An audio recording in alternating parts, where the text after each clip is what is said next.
Oke, sekarang kita masuk dalam pembahasan Matius pasal yang keempat, ayat yang pertama. Nah, ini seringkali dijadikan bahan untuk diskusi apologet di media sosial.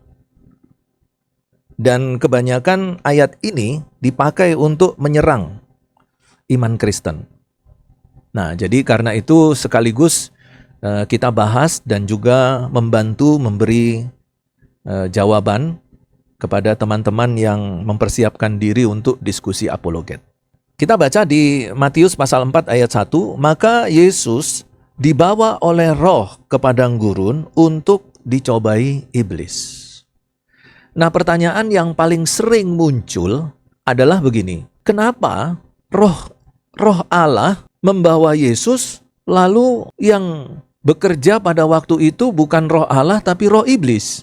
Ya, kalau kita perhatikan di sini, Yesus dibawa oleh Roh Kudus, tetapi nanti sampai di sana dicobai iblis. Apakah Roh Kudus bekerja sama dengan iblis? Apakah benar Yesus itu Tuhan sehingga dia itu bisa dicobai? Apakah Allah itu bisa dicobai? Apakah Yesus itu Tuhan? Yesus bukan Tuhan. Yesus hanya manusia biasa. Seorang pemimpin agama biasa, karena itu bisa dicobai oleh iblis. Ya, itulah pertanyaan-pertanyaan yang seringkali muncul dalam diskusi-diskusi apologet di media sosial. Nah, kalau misalnya ada pertanyaan seperti ini, kalian sekarang dengar pertanyaan itu, ada enggak kalian yang ingin menjawab itu, pertanyaan ini? Pertanyaan-pertanyaan itu. Ada enggak yang mau jawab? Coba kalau misalnya ada yang mau membantu memberi jawaban, silakan.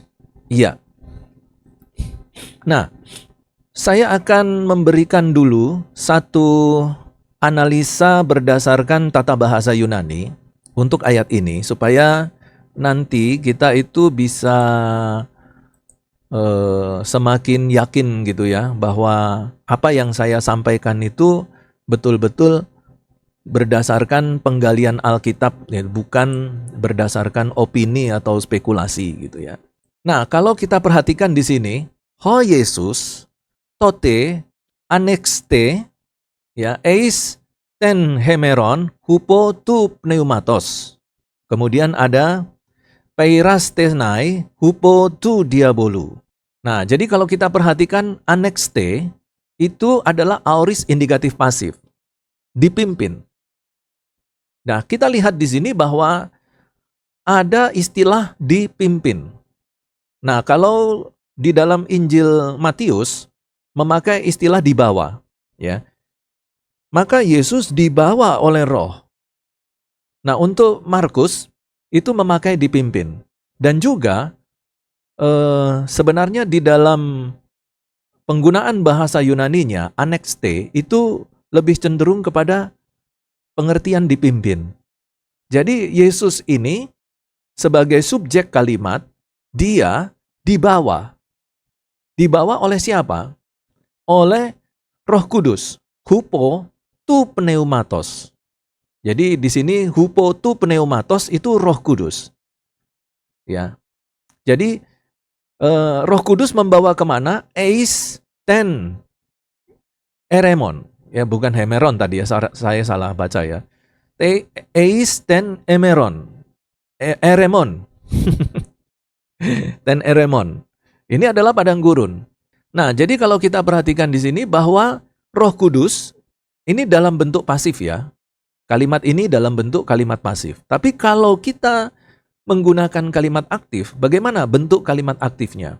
Roh Kudus membawa atau Roh Kudus memimpin Yesus ke padang gurun. Jadi kalau kita menggunakan kalimat aktif, ya, bukan kalimat pasif. Kemudian Roh Kudus memimpin Yesus ke padang gurun. Jadi tekanan utamanya adalah subjek dalam kalimat aktifnya, yaitu hupo tu pneumatos, Roh Kudus. Ya, Roh Kudus memimpin. Nah, kita tahu bahwa ketika Yesus dilahirkan, ya, ketika Yesus dilahirkan itu dia dikandung dari Roh Kudus. Nah, pada saat Yesus dilahirkan, itu ada sesuatu yang keluar ya, ini dalam tanda petik ya, ada sesuatu yang keluar dari Roh Kudus, kemudian masuk ke dalam rahim Maria. Makanya kemudian disebutkan dikandung dari Roh Kudus. Nah, karena dikandung dari Roh Kudus, maka dalam kepribadian, dalam eksistensi manusia Yesus, itu ada 3 unsur, sama seperti kita. Kita juga sebagai manusia, eksistensi kita sebagai manusia, kita punya 3 unsur, yaitu tubuh, jiwa, dan roh. Tetapi roh kita adalah roh manusia, sama seperti roh yang dimiliki ayah dan ibu kita. Ya, kita adalah memiliki roh manusia. Tetapi Yesus, dia roh yang ada pada kemanusiaan Yesus, pada manusia Yesus, itu bukan roh manusia seperti kita, tapi roh Allah. Ya, dikatakan ek pneuma tu hagiu. Ya, jadi ada keluar dari Roh Kudus Allah, roh suci, roh yang suci, roh Allah. Nah, jadi kalau kita lihat di sini ada hubungan yang sangat dekat sekali antara Roh Kudus dan Yesus Kristus. Dan kalau dalam konteks ini Roh Kudus memimpin Yesus Kristus, di mana di dalam diri Yesus Kristus, rohnya itu adalah roh Allah dari Roh Kudus, maka Yesus pasti taat mengikuti pimpinan Roh Kudus. Ya, jadi di sini kalau kita perhatikan bahwa tidak ada protes dari Tuhan Yesus ya, ketika Roh Kudus memimpin, itu Tuhan Yesus pasti taat. Karena ada kesamaan dalam tanda petik ya, ada kesamaan identik antara diri Yesus dengan Roh Kudus. Jadi ketika Roh Kudus membawa, memimpin Yesus Kristus, artinya kalau memimpin berarti Roh Kudus di depan. Ya, Roh Kudus memimpin, Yesus mengikuti pimpinan Roh Kudus sampai ke padang gurun. Nah, lalu kemudian kita perhatikan di sini bahwa di sini ada hupo tu diabolu, ya, tetapi ada kemudian kata kerja peirastenai. Nah, peirastenai ini adalah bentuk infinitif aorist pasif. Sebentar ya, saya tunjukkan lagi. Saya tunjukkan bahasa Yunaninya. Peirastenai ini ya, peirastenai itu adalah bentuk infinitif aorist pasif. Jadi kalau bentuk infinitif aorist pasif ini adalah bentuk kata kerja kedua. Ya, jadi infinitif ini bukan kata kerja utama. Dia kata kerja kedua. Artinya bahwa ada sesuatu yang dikerjakan oleh pihak lain. Nah, dalam hal ini pihak lain itu adalah hupo tu diabolu. Ya, jadi pihak lain itu adalah hupo tu diabolu. Jadi di sini kita melihat bahwa ada 2 oknum. Yang satu disebut hupo tu pneumatos. Ya, Roh Kudus. Roh Kudus memimpin Yesus. Tetapi ketika Roh Kudus memimpin Yesus sampai ke padang gurun, baru nanti ada pribadi yang kedua, yaitu hupo tu diabolu. Jadi, iblis ini tidak ikut ambil bagian pada saat Yesus dipimpin ke padang gurun. Nah, iblis baru berperan pada saat Yesus sudah ada di padang gurun. Ya, jadi perhatikan bahwa yang berinisiatif untuk sampainya Yesus di padang gurun bukan iblis, tetapi Roh Kudus. Nah, di sini kita melihat bahwa Allah melalui Roh Kudus, dia memimpin Yesus, membawa Yesus ke padang gurun. Tujuannya adalah untuk bersekutu dengan Tuhan, untuk menjalin hubungan pribadi yang dekat dengan Tuhan. Nah, kalau kita perhatikan di dalam pelayanan Tuhan Yesus selama 3 tahun, ada beberapa ayat yang mengatakan bahwa Yesus mengambil waktu menyendiri, naik ke atas gunung, naik ke atas bukit, dan kemudian berdoa kepada Allah, bersekutu dengan Allah. Jadi memang ada satu waktu di mana Yesus itu mengasingkan diri pergi ke tempat sunyi untuk bersekutu dengan Allah. Nah, dalam konteks Yesus mengasingkan diri bersekutu dengan Allah, kesempatan itu kemudian dipakai oleh iblis untuk mencobai Yesus. Ya, jadi di sini bukan berarti ada proyeknya iblis untuk membawa Yesus ke padang gurun lalu dicobai ya, bukan itu ya. Itu salah itu ya. Itu penafsiran yang keliru. Bukan seperti itu. Jadi, saya mau katakan bahwa iblis itu tidak memiliki peranan penting dan peranan utama untuk kedatangan Tuhan Yesus Kristus di padang gurun. Tidak ada. Iblis ini hanya berperan kedua. Karena itu dipakai kata kerja infinitif aorist pasif. Dia menggunakan kesempatan, iblis memanfaatkan kesempatan ketika Yesus ada sendiri di padang gurun, lalu kemudian iblis itu mencobai Yesus. Itu yang pertama, berkenaan dengan iblis. Yang kedua, yang berkenaan dengan iblis, bahwa iblis itu tidak mungkin dan tidak memiliki wewenang dan hak untuk mencobai anak-anak Tuhan sebelum dia minta izin kepada Allah. Ya, jadi itu perhatikan bahwa iblis itu dia tidak semena-mena dengan sembarangan dia datangi seorang Kristen, anak Tuhan, lalu dia cobai kita. Nggak bisa. Dia harus dapat izin Allah dulu. Kecuali kalau yang didatangi iblis itu bukan anak Tuhan ya. Maksudnya bukan orang Kristen yang sudah sungguh-sungguh, bukan. Ya orang Kristen-Kristenan ya, orang Kristen KTP gitu ya. Tapi kalau orang Kristen yang sungguh-sungguh, dia harus minta izin. Sama seperti Ayub, ya. Ayub digoda oleh iblis, yaitu Ayub bukan sembarangan kemudian iblis datang ke Ayub. Izin dulu dia. Setelah diizinkan Allah, baru dia datang ke Ayub. Nah, pada waktu Allah mengizinkan, itu Allah selalu memberi catatan. Kamu boleh goda ya, tapi tidak boleh melewati batas. Kamu boleh goda ya, tapi jangan sampai kayak gini, kayak gini, kayak gini. Ada catatannya. Jadi iblis itu nggak sembarangan menggocoh kita, itu nggak sembarangan. Sudah dikasih catatan, nggak boleh sampai melewati batas. Dan iblis pun taat. Iblis taat. Pada waktu dia mencobai orang percaya, dia akan taat pada larangan Tuhan. Walaupun dia musuh Allah. Itu hebatnya Allah kita. Ya. Kalau dia memerintah, iblis pun taat. Dan kita tahu juga ya pada saat beberapa kali dalam peristiwa dalam pelayanan Yesus, Yesus bertemu dengan iblis. Iblis itu begitu takut kepada Tuhan Yesus. Ya, sampai-sampai mereka itu menyembah-nyembah Yesus supaya jangan sampai Yesus itu menyiksa mereka. Ya, memohon-mohon dengan sangat supaya Yesus itu jangan menghukum mereka. Jadi di sini kita lihat bahwa Tuhan Yesus dalam kesendiriannya di padang gurun bukan oleh karena siap untuk dicobai iblis, bukan.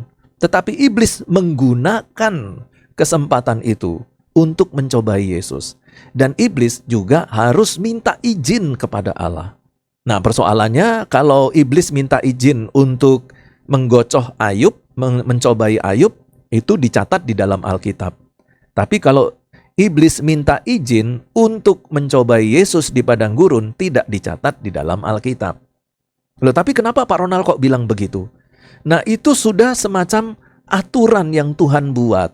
Kalau hal itu terjadi pada Ayub, maka hal itu pun terjadi pada anak-anak Tuhan yang lain. Jangan lupa bahwa Allah kita melalui malaikat-malaikatnya itu melindungi kita. Itu melindungi kita. Allah itu melindungi kita. Jadi kalau kita berada di dalam perlindungan Tuhan, Alkitab katakan kalau kita ada di tangan Tuhan, siapa yang dapat merebut kita dari tangan Tuhan? Nggak bisa. Nggak ada. Iblis pun tidak sanggup merebut kita dari tangan Tuhan. Perlindungan Tuhan itu begitu luar biasa sekali. Apalagi kita tahu bahwa malaikat itu memiliki kekuatan dan kuasa yang luar biasa. Dan mereka semua itu berkemah di sekitar kita, melindungi kita. Jadi kalau tanpa izin Tuhan, tidak tembus itu iblis. Jadi kalau dengan konteks ini, maka kita bisa menjawab pertanyaan. Apakah orang Kristen bisa disantet? Bisa. Namanya juga disantet. Bisa. Tapi selalu gagal. Ya, kalau dari orang-orang jahat mencoba menyantet, ya bisa. Mereka mencoba menyantet bisa. Tetapi santetnya selalu gagal. Tidak tembus. Karena perlindungan Tuhan yang dahsyat. Ya. Jadi nah ini adalah analisa eksegese. Nah dengan cara yang seperti inilah nanti kalian melakukan menyelesaikan tugas akhir semester. Ya, menjawab pertanyaan-pertanyaan bukan dengan opini ya. Menurut saya kita berpikir bukan. Jadi semua itu harus alkitabiah dengan dasar-dasar eksegese. Nah, jadi di sini jelas semuanya, semua pertanyaan-pertanyaan tadi dapat dipatahkan dengan penjelasan saya ini. Jadi pertanyaan tadi apa tadi? Ya sudah, kita jawab aja. Seperti apa yang sudah saya sampaikan. Itu sudah clear. Menjawab semua. Nah Pak, kalau misalnya mereka masih ngotot Pak, ya tunjukkan eksegesenya seperti apa. Kok kamu ngotot? Suruh beri penjelasan dengan eksegese. Ya, kalau dia bisa menjelaskan dengan eksegese sesuai dengan aturan hermeneutika alkitabiah ya. Karena hermeneutika itu banyak ya. Di agama-agama lain juga ada ilmu hermeneutika. Di ilmu hukum juga ada hermeneutika. Dalam ilmu politik juga ada hermeneutika. Nah, ini yang dimaksudkan adalah hermeneutika alkitabiah. Ya, kalau mereka misalnya masih ngotot ya, tunjukkan diagram tata bahasanya seperti apa. Konteks jauh, konteks dekatnya seperti apa. Ayo buktikan bahwa pernyataanmu itu benar. Tidak bisa. Kalau orang-orang tersebut melakukan hermeneutika alkitabiah, maka nanti hasilnya sama seperti yang sedang kita pelajari sekarang. Tapi kalau hasilnya berbeda seperti yang kita pelajari, itu sudah pasti hermeneutikanya salah. Metode yang dipakai salah. Sampai di sini ada pertanyaan? Di sini ada 2 pertanyaan ya. Saya ulangi pertanyaannya karena mungkin suaranya kecil jadi tidak terdengar, jadi saya ulangi. Pada saat Yesus dicobai di padang gurun, apakah Yesus tidak tahu bahwa dia itu nanti dicobai? Kemudian yang kedua, apakah di manakah Roh Kudus pada saat Yesus dicobai? Kalau mau dilengkapi pertanyaannya, di manakah Allah Bapa juga? Ya itu jadi lengkap gitu, Allah Bapa dan Roh Kudus. Ya, oke, kita mulai dengan jawaban pertanyaan yang pertama. Apakah Yesus tidak mengetahui bahwa nanti dia dicobai? Sangat tahu. Nah, kalau kita perhatikan bahwa di dalam diri Yesus itu ada yang disebut dengan kemampuan ilahi. Ya, kalau saya sebut ini sebagai sifat Allah. Sifat Allah itu adalah Maha Tahu. Ya, keberadaan Allah itu adalah atau esensi dari Allah itu adalah dia adalah Allah yang Maha Tahu. Begitu juga dengan Yesus. Yesus itu Maha Tahu. Beberapa kali kita temukan ayat-ayat di dalam Injil Sinoptis yang mengatakan Yesus mengetahui isi hati mereka. Yesus mengetahui isi hati mereka. Bayangkan, kalau kita merujuk saja kepada satu pepatah, dalam laut dapat diduga, dalam hati siapa yang tahu. Laut itu begitu dalam, begitu misteri, tapi masih bisa diprediksi. Dalamnya laut itu seperti apa? Isi dari laut itu seperti apa? Tapi di dalamnya hati, siapa yang tahu? Tetapi Yesus tahu. Kemudian, Yesus tahu kapan kematiannya. Bahkan beberapa kali Yesus menyinggung bahwa dirinya akan ditangkap, dirinya akan disiksa, dirinya akan menanggung salib. Dia memberitahu murid-muridnya dan Yesus tahu. Ya. Kemudian di dalam pengajaran-pengajarannya juga Yesus menyampaikan pengajaran-pengajaran eskatologi. Hal-hal tentang akhir zaman. Yesus tahu apa yang terjadi pada akhir zaman. Ya, dia tahu bagaimana nanti konsep eh, kedatangannya yang kedua kali juga diberitahukan. Jadi melalui beberapa argumen dasar dari argumen ini, saya dapat mengatakan dan mengambil kesimpulan bahwa di dalam Yesus ada esensi ilahi, yaitu Maha Tahu.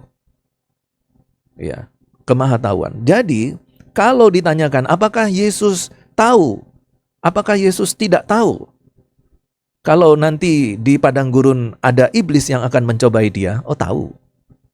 Yesus tahu. Bahkan akhir dari pencobaan itu hasilnya seperti apa, Yesus tahu. Karena itu dengan mudah Yesus dapat mematahkan semua cobaan-cobaan dari diabolos itu.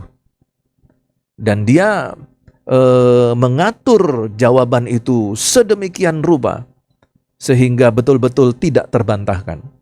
Jawaban Yesus itu tidak terbantahkan. Nah, di dalam kemahatauan itu, maka Yesus dapat menjawab semuanya, semua pertanyaan-pertanyaan pencobaan yang diberikan kepadanya dengan jawaban yang tidak terbantahkan. Salah satu contoh, ketika orang-orang Farisi dan ahli Taurat meminta tolong kelompok-kelompok dari Herodian untuk bertanya kepada Yesus. Maka kelompok Herodian ini datang kepada Yesus dan memberi satu pertanyaan jebakan. Ya, jebakan pertanyaan yang bersifat mencobai untuk mencari kesalahan Yesus. Orang-orang Herodian mengatakan, apakah kita harus membayar pajak kepada kaisar? Ini adalah pertanyaan jebakan. Dan orang-orang Yahudi pada saat itu tidak mampu menjawab pertanyaan ini. Tetapi Yesus menjawabnya dengan mudah. Dan jawaban itu tidak terbantahkan. Dan si penanya pun sudah tidak punya argumentasi apa-apa lagi. Diam 1000 bahasa. Yesus katakan apa? Berilah kepada Allah apa yang wajib kamu berikan kepada Allah. Dan berikan kepada kaisar apa yang wajib kamu berikan kepada kaisar. Tuhan Yesus katakan, ada uang keping, ada sekeping uang. Ini gambar siapa? Gambar kaisar. Kalau gitu ini uangnya kaisar. Berikan kepada kaisar apa yang memang harus diberikan kepada kaisar. Dan kepada Allah apa yang harus diberikan kepada Allah. Waduh, itu jawaban saklek. Nah, kenapa Yesus bisa menyusun jawaban seperti itu? Kenapa Yesus bisa menyusun jawaban seperti itu? Karena Yesus Maha Tahu. Dia tahu akan muncul jawaban itu. Jadi sebelum jawaban itu muncul, Yesus tahu akan muncul pertanyaan itu. Jadi sebelum pertanyaan itu muncul, dia sudah tahu jawaban apa yang harus dia berikan. Ya. Jadi Yesus tahu. Lalu kenapa Yesus diam saja? Karena Yesus tahu bahwa semuanya ini harus terjadi sesuai dengan kehendak Allah Bapa. Karena kita tahu di dalam Yohanes 17, semua yang Yesus lakukan adalah sebenarnya hanya satu, melakukan kehendak Bapa. Kenapa? Ya karena Allah Bapa mengizinkan. Lalu di mana Roh Kudus? Kok seolah-olah diam saja? Di manakah Allah Bapa? Seolah-olah diam saja. Ya karena sudah diizinkan oleh Allah, maka Allah tidak boleh campur tangan. Karena dia sudah mengizinkan. Nah, bagi kita yang membaca Alkitab, seolah-olah Allah diam saja. Seolah-olah Yesus harus menghadapi sendirian saja.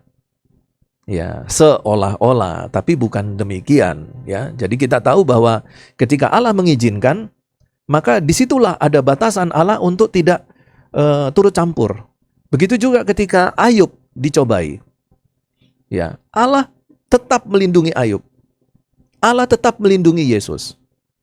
Tetapi karena dia sudah memberikan kesempatan iblis untuk mencobai, maka dibiarkan kesempatan itu.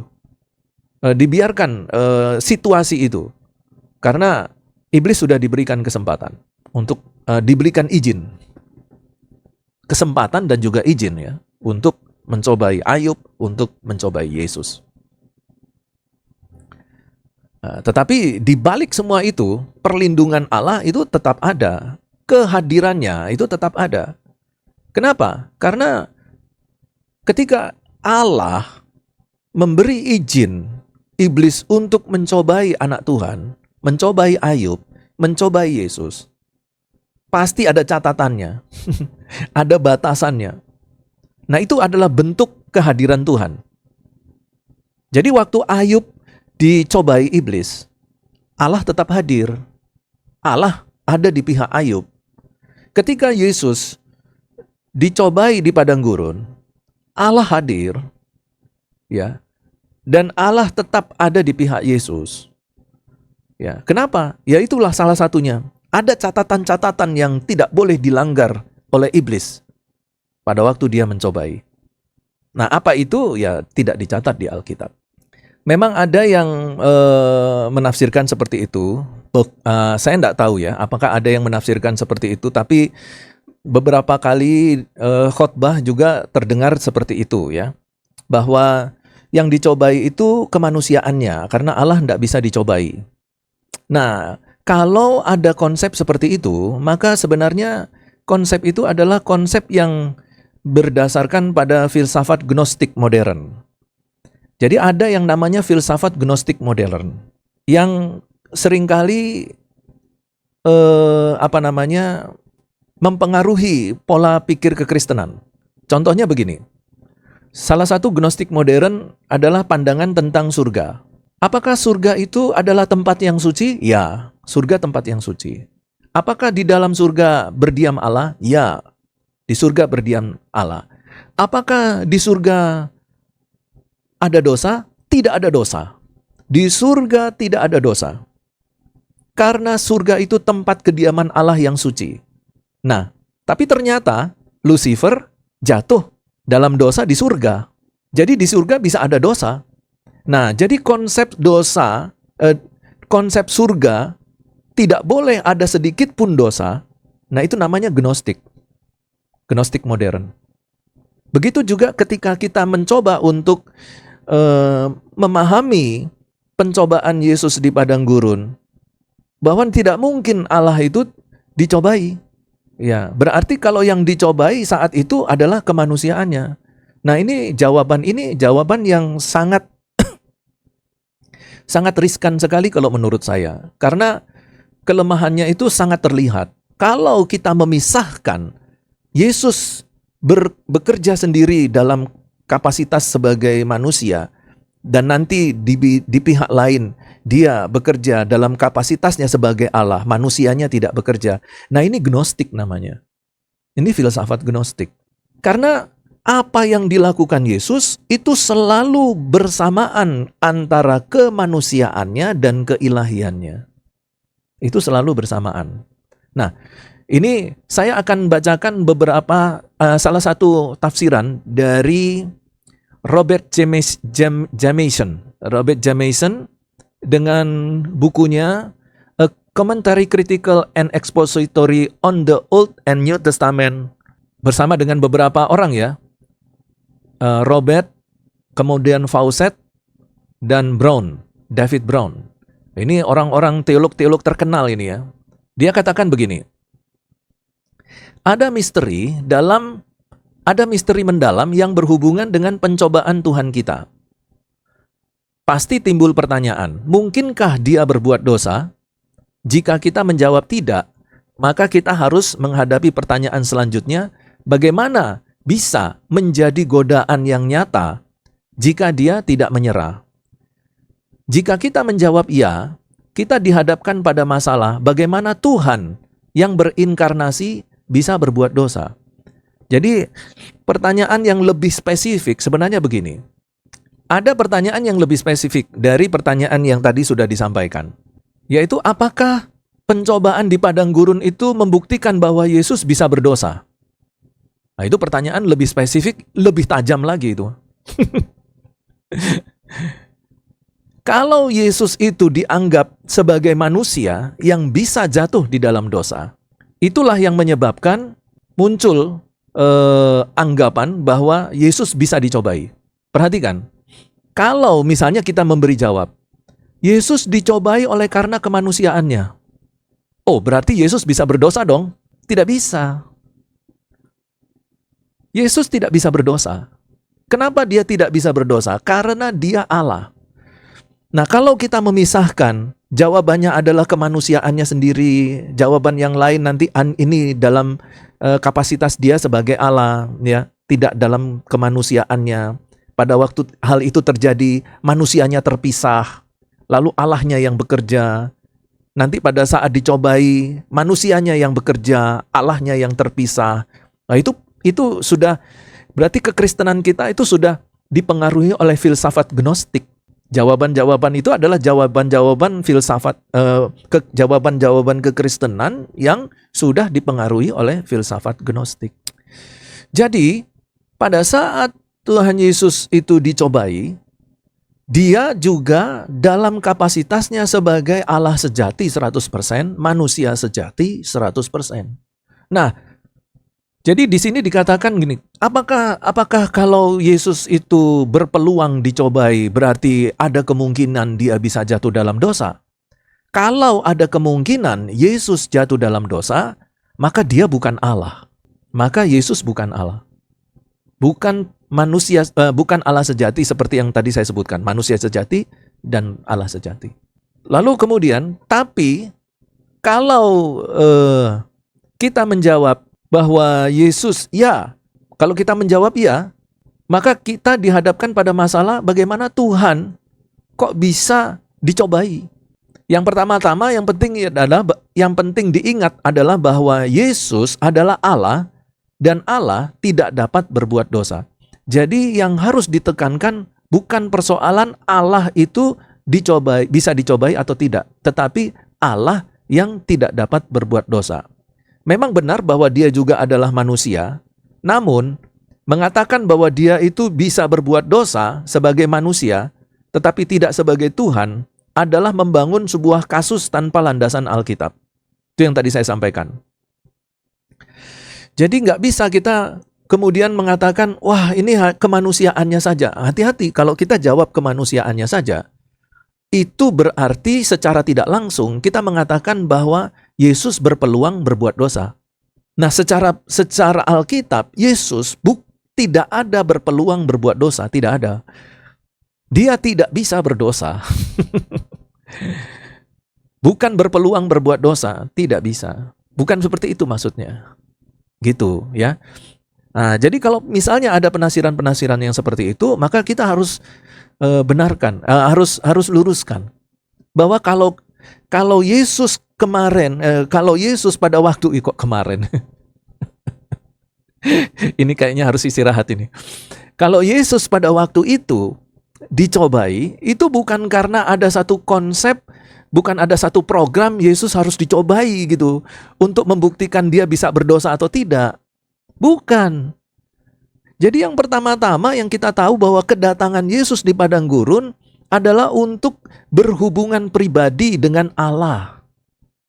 Tetapi iblis memanfaatkan situasi itu. Ya, Allah izinkan iblis mencobai Yesus. Dan dalam kemahatauannya Allah pasti tahu bahwa ketuhanan Yesus Kristus itu tidak akan dikalahkan oleh pencobaan iblis. Jadi bukan oleh karena nanti dengan pencobaan itu maka Yesus lulus tes bahwa dia bisa bertahan tidak berbuat dosa gitu. Bukan. Kalau itu yang jawabannya itu kurang tepat. Kenapa? Karena tetap akan membuktikan Yesus bisa berbuat dosa. Yesus tidak bisa berbuat dosa. Itu yang harus jadi landasan kita dalam menjawab. Karena kalau Yesus punya peluang atau bisa ada kemungkinan berbuat dosa kalau dia kalau dia dicobai, maka sebenarnya Yesus bukanlah Allah. Nah, kita kan tidak mungkin membangun argumentasi seperti itu. Salah itu argumentasinya. Yesus adalah Allah sejati. Yesus adalah manusia sejati.